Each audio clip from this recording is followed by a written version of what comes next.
Okay, good morning, everybody. Thank you for joining. We're in the Zera Shimshon. We're in Parsha Shlach. We're beginning the first Ois Aleph. The Zera Shimshon is going to touch on a very interesting idea, a very interesting topic.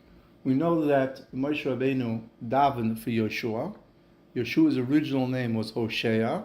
Moshe Rabbeinu took the Yud from Sarah, who originally was called Sarai, right? Hashem changed Sarai to Sarah to give her the ability to have a child. Hashem took the Yud and kept it aside. And Moshe Rabbeinu took the Yud, whatever that means exactly. Moshe Rabbeinu had the koyach to take that Yud and attach it to Yehoshua. And that helped Yehoshua overcome the scheme, the plot that the Meraglim had. So the Zera Shimshon wants to know what exactly happened over here. What exactly was the koyach of the Yud that Moshe Rabbeinu gave to Yehoshuas, and how that allowed him to overcome Atas Meraglim. In addition, based on this idea, the Zera Shimshon takes it a step further and discusses why Moshe Rabbeinu didn't also daven for Kalev. If Moshe Rabbeinu felt that it was important enough to daven for Yehoshuas, why didn't he daven for Kalev? So it says the Zera Shimshon, Vayikra Moshe L'Hoshea ben Nun Yehoshuas. Moshe Rabbeinu called Hoshea ben Nun, his Talmud Muvak, Yehoshua. And Pirush Rashi explains, Ko Yoshiacha, right? This is not a Kabbalah sefer. Rashi explains that the intent that Moshe Rabbeinu had by adding the letter Yud, that adding on the letter Yud gave Yehoshua a special koyach. And now Rashi explains the Yud, followed by the next letter in his name, Hey, gave him the koyach of Ko. Hashem should help you, Me'atzas Meraglim. So in the name of Hoshea, Moshe Rabbeinu added the word Yud, which gave Yehoshuas the name of Hashem. So Kasha, as Zera Shimshon says, Lama Ko Yoshiacha. Why did you need the Yud and the Hey to form a letter of Hashem? If it was important to have the letter of Hashem, then even one letter of Hashem would help, and Yehoshuas already had one letter of Hashem, which was the Hey. If it's so important to have Hashem's name in your name, he already had it with the Hey of Hoshea. The truth is, the Zera Shimshon asks a Baal Kasha. He says, Moshe Rabbeinu only added the Yud. So how do you get Ko Yoshiacha? Why do you need to add the letter? And if you're adding the letter, his spalul, what do you have to daven for him? It seems that Moshe Rabbeinu was required and took two steps. He took step number one is that he added a letter, which is Yud. And in addition, he also davened. What was the tefillah? He said that Hashem should help you from the Atzas Meraglim. V'yeshloima, the Isa b'Zoyar. So Zera Shimshon explains that there's a Zoyar in this week's parsha that says on the pasuk Kulam Anoshim, Kulam Zakun Hava. In reality, all the Meraglim were tzadikim. Bereisha Yisrael Havu, and they were the heads of Klal Yisrael. Aval inun de beiru legarmayu itabisha, but they took themselves bad advice. They, amongst themselves, they hatched or they schemed evil intentions. Amai nitl etadu. Why talk if they were tzaddikim? Did they take this advice? Allah Amri, they said, the Meraglim said, Iyalun Yisrael Ara, if Klal Yisrael goes into the Eretz Yisrael, they were concerned of the following problem. Nis'aber anant milheviration. We will no longer be the heads of the Shvatim. We will no longer be considered the leaders. Why? Because in the Midbar, we were the leaders. In Eretz Yisrael, there would be new leaders. V'yemane Moshe Reishin Achron. We were zoicha to be in the midbar, the heads of the shvatim, the heads of the people. So the fundamental point, what caused the Meraglim to do the Avera, was they were concerned that if Klal Yisrael would go into Eretz Yisrael, they would no longer be the heads of the shvatim. They would no longer be the heads of Klal Yisrael. And therefore, in order to prevent that from happening, they hatched the scheme to convince the people not to go into Eretz Yisrael. So in reality, it seems that there was a little bit of a gaiva problem here. that because they weren't willing to step down in order to allow Klal Yisrael to go into Eretz Yisrael, whether ultimately this was correct or not, it's unclear, but it seems that they were concerned of this problem, and therefore they hatched a scheme and went with the intention of convincing Klal Yisrael not to go in. V'kasu Mekubalim. Now, the Mekubalim say, the Zera Shimshon, that the name Yud Kei, that now was found in Yehoshua's name, Eina Shayr Abal Gaiva, it cannot rest on someone who's a Bal Gaiva. The Gemara in Saita says that a person who's a Bal Gaiva, I cannot be with him. Ultimately, a person who's a Bal Gaiva, Hashem removes the Shechina from him. And therefore, V'hoyel she'elu ha'anashim chatu machmas ha'gaiva, these anashim, the spies, they sinned because they were Bal Gaiva. As we explained, why were they Bal Gaiva? Because they thought they were special. And they thought they were so special that they convinced themselves that if they went to Eretz Yisrael, they would no longer be special, and people would ignore them, and there would be new leaders. So they were Bal Gaivas. Right? It reminds me of a famous story with Rabbi Aryeh Levine. There was one of the head dayanim in Yerushalayim had to leave for a period of time. Either he was sick, he had to travel overseas, and uncharacteristically, Rabbi Aryeh Levine demanded that he should be appointed as the dayan in his place. And the Bezdin couldn't understand. Rabbi Aryeh Levine was like the classic Anav. He was an Anav. He thought nothing of himself. He gave up of himself. And here he comes, and he's adamant that only he should be picked to be the head of the Bezdin. And they didn't know what to do because they were thinking of other people.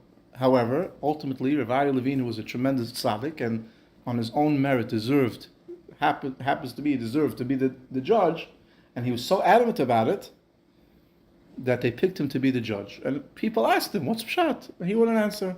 He said, "This is what I want, and I want to be the dayan." A year or two later, the original dayan who had to leave returned, and as soon as returned, Rav Aryeh Levine stepped down. He retired, and he gave the post back to the original person, the original dayan who left.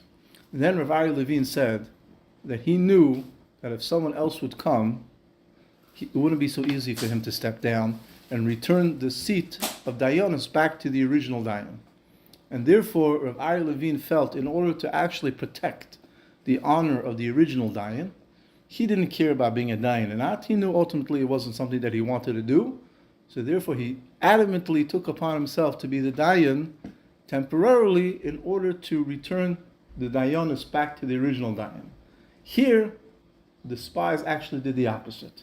They refused to make way for the next round of leaders, and by fearing that they would be replaced, they concocted this evil scheme.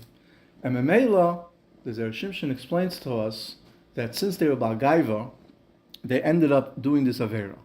And therefore, Moshe Rabbeinu added the Yud and the K to Yehoshuas, because Yehoshuas, as we know, was an Onav. As the Pasuk says, V'lo yomosh hanar, the Nar, which we know refers to Yeshua, never left Moshe Rabbeinu. Moshe Rabbeinu, Umesharsa Yeshua benun, says the Zera Shimshon, Nar lo yomosh. We know that Yeshua was the Talmud Muvik of Moshe Rabbeinu. And who was Moshe Rabbeinu? The Onav of the Onavim. The Ish Moshe, the Pasuk says, Onav Mioid. So therefore, Moshe Rabbeinu understood two things. Number one, he understood that Yeshua would be saved, and he would be saved because he would be able to put the name of Hashem on Yeshua, and that would protect him. How did he know that he would be saved? Because he knew that this name would attach itself to someone who was an Onav. And Moshe Rabbeinu was no fool. He knew that, even though he knew he was the Manik, he was the leader, he didn't hold of himself that he deserved it. He thought, Hashem chose me, and that's my role. And if Hashem chooses someone else, it has nothing to do with me. And he knew that Yeshua was just as big as an Onav. V'hashtanicha, says the Zera Shimshon, shespal Yeshua, v'lo al Kalev. We know and understand now why that Moshe Rabbeinu davened for Yeshua and not for Kalev. Because Kalev, he didn't know if he was an Onav or not. Yeshua, who was his Talmud Muvik, wherever Moshe Rabbeinu went, Yeshua went, so he saw him firsthand. He was always able to watch him and to see him, and he experienced firsthand that Yeshua was an Anav. So for Moshe Rabbeinu to daven that Yeshua should be saved by adding the name of Yud K was, a no-brainer. He knew it would work. Al Kalev, he didn't know, and therefore he did not daven for him. Conducive shel Yonasan ben Uziel, and the Yonasan ben Uziel, the Targum, helps us and proves that this idea, says the Zera Shimshon, that the reason that Moshe Rabbeinu only davened for Yeshua, because he was confident that Yeshua would be saved. He knew that the name Yud K would rest upon Yeshua, because Yeshua was an Anav. And the Zera Shimshon is quoting the Yonasan ben Uziel, and it says as follows: "V'kadchama Moshe inisanuse." When Moshe saw Yehoshua's anivus, his humbleness, Kara Moshe lo Hishea banun Yeshua. So in actuality, what the Targum Yonasan ben Uziel is telling us is that as a result of Moshe noticing that Yeshua was an Anav, he added the name from Hosea to Yeshua. V'ayin oid mizel el v'pashas lech lecha al pasuk v'yei tahala. V'oid yesh lema b'tirs kushas ha'mefarshim. So now we can delve further. Lama hispal Moshe al Yeshua v'lo al Kalev. So as we explained, the kushim mikar lesa. The mai ulime de Kalev. What do we know by Kalev? Misham meraglim. How do we know that Kalev was any different than the rest of the meraglim? Which means Moshe Rabbeinu must have known that the meraglim were bal gaiva. Whatever that means, obviously on their level. He had no proof that Kalev wasn't. Shari ba'oisa shal kulam ha'yikashayim. V'hay mispal al Kalev. Moreover, if you would daven on Kalev, ha'y lo mispal nami al kulam. Shashem yatzilem ya'chet v'machshavas rois. Now it's true. It's a very good question. Why Taka he didn't daven for all of them? But right now we're going to go that Yeshua was Moshe Rabbeinu's Talmud. He felt responsible for him, so therefore he davened for him. And the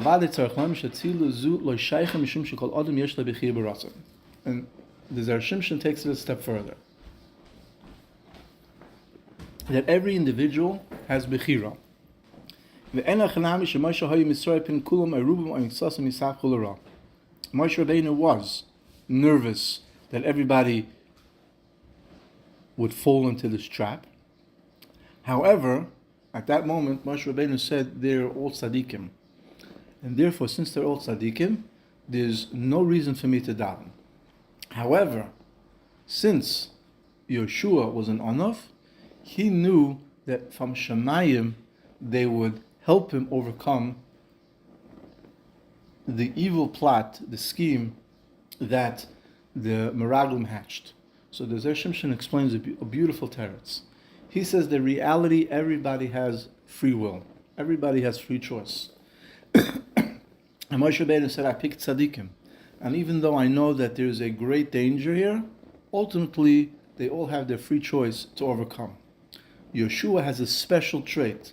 He's an Anav. And a person who's an Anav, Hashem helps them. Hashem guides them. There's a special siyata d'shmaya that an Anav has. There's a famous story, there's a famous tradition that we have that in the times of the Beis Yosef, there were 3 people worthy to write the Sefer that we now know as the Beis Yosef, the Shulchan Aruch.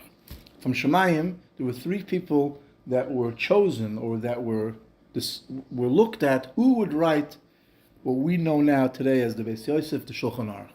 And ultimately, they gave the special siyata d'shmaya to the Beis Yosef, to Rabbi Yosef Kara, because he was the most humble person of the 3.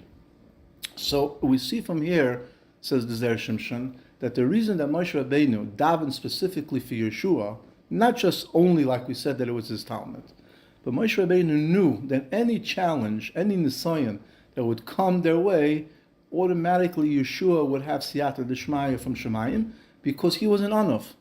So since he was an Anav, Moshe Rabbeinu felt that it was proper to daven for him, because anyways he would have siyata d'shmaya. So therefore, by davening for him, wouldn't actually remove the bechira from Yeshua. So therefore, he added the name Yud.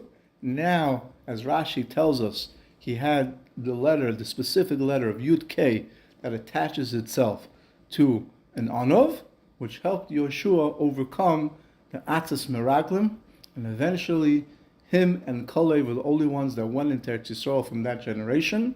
And Yeshua ended up being the one who actually brought Klal Yisrael into Eretz Yisrael. And we should be zeicha that Moshe and Yeshua shall once again lead us back into Eretz Yisrael. From here, Amen.